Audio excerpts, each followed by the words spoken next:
She got a body like a goddess, and she talks so sweet. It's like I can't believe I'm the one that she wanted.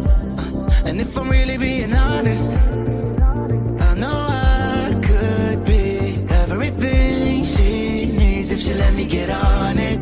Yeah. So come here, baby, listen close, hold me tight, don't let me go. Girl, you know that I'ma want you all my life, but I got so much left to do, except for falling in love with you. So I'ma let you keep me up another time, but please don't stay the night.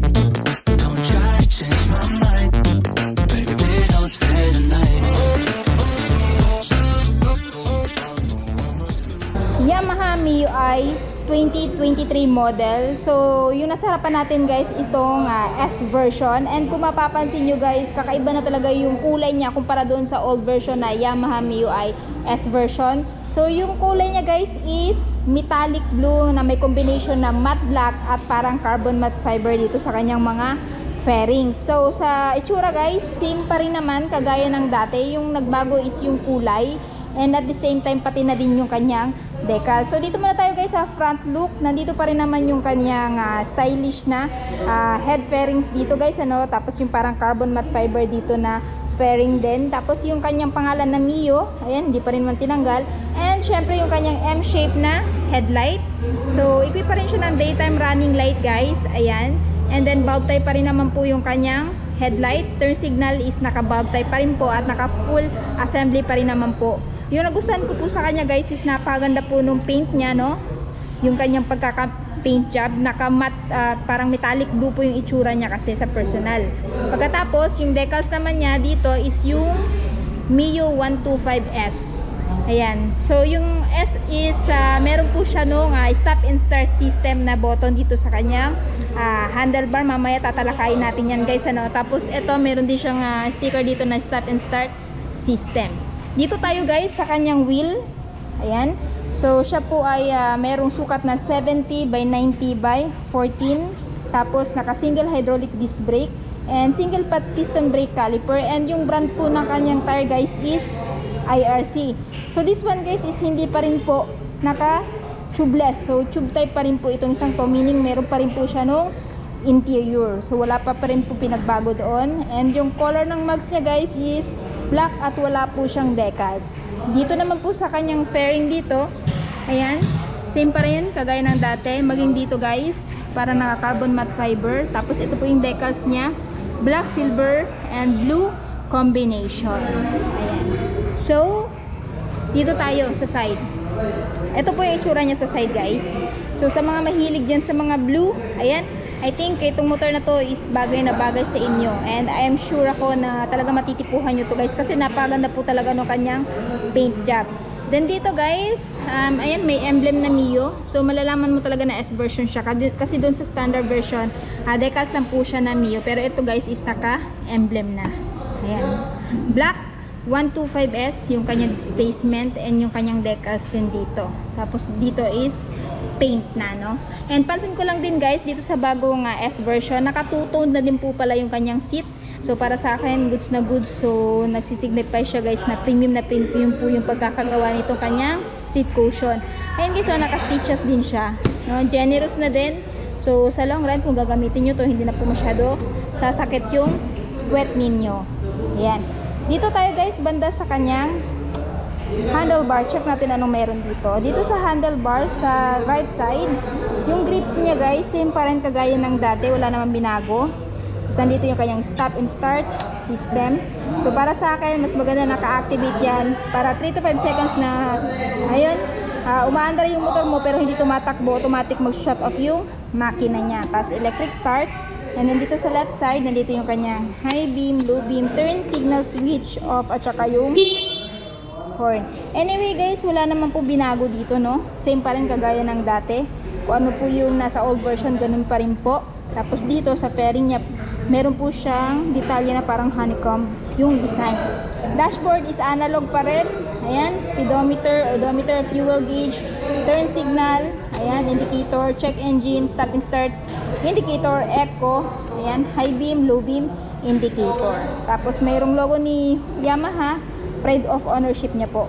Tapos pagdating sa susi guys, ayan, mechanical key pa rin po. So dalawa yan siya guys.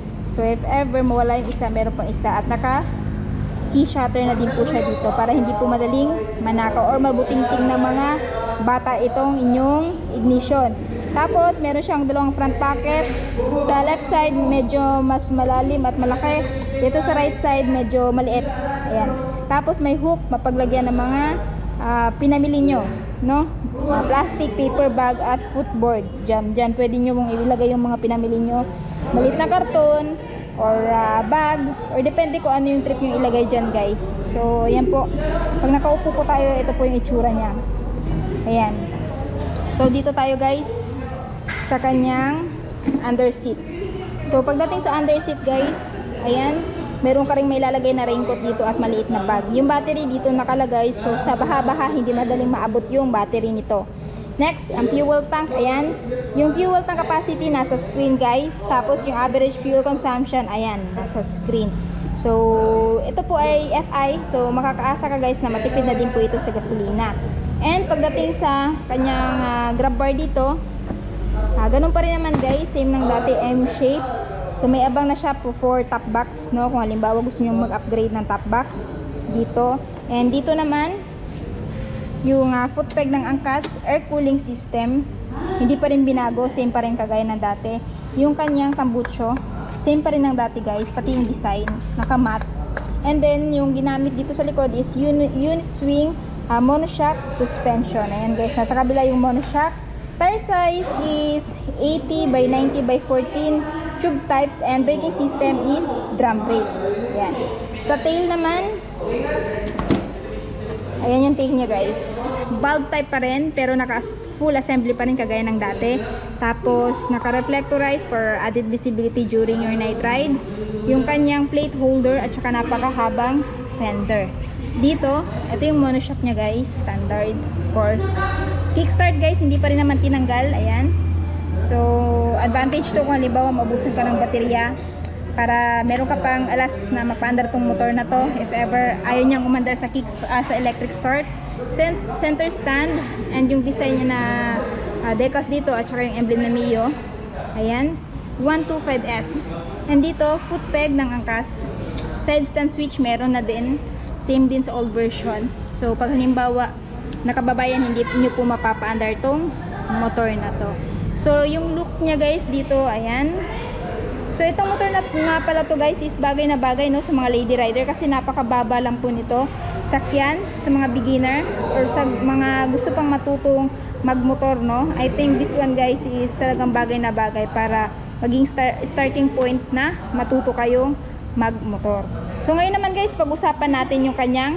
So this Yamaha MIUI 125S is powered by 125cc, air-cooled 4-stroke single overhead cam, 2-valve at single cylinder. Ito ay merong lakas na 7.0 kW at 8,000 RPM and max torque of 9.6 Nm at 5,500 RPM. At merong timbang na 94 kg.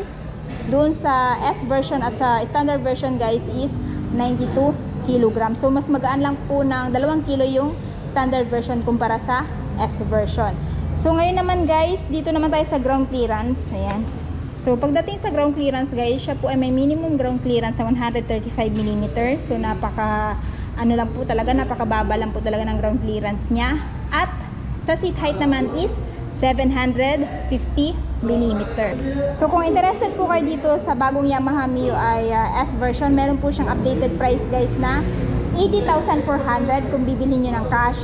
Ang down payment is 8,000 and monthly for 3 years na 3,722 at rebates na 200. So itong motor na to guys is available lamang dito sa Yamaha Bike Link Tagum. So along the highway lang siya guys, in front lang po siya ng Arriesgado College. Ilalagay ko na lang po yung full address, maging yung phone number nila sa description box ko sa baba.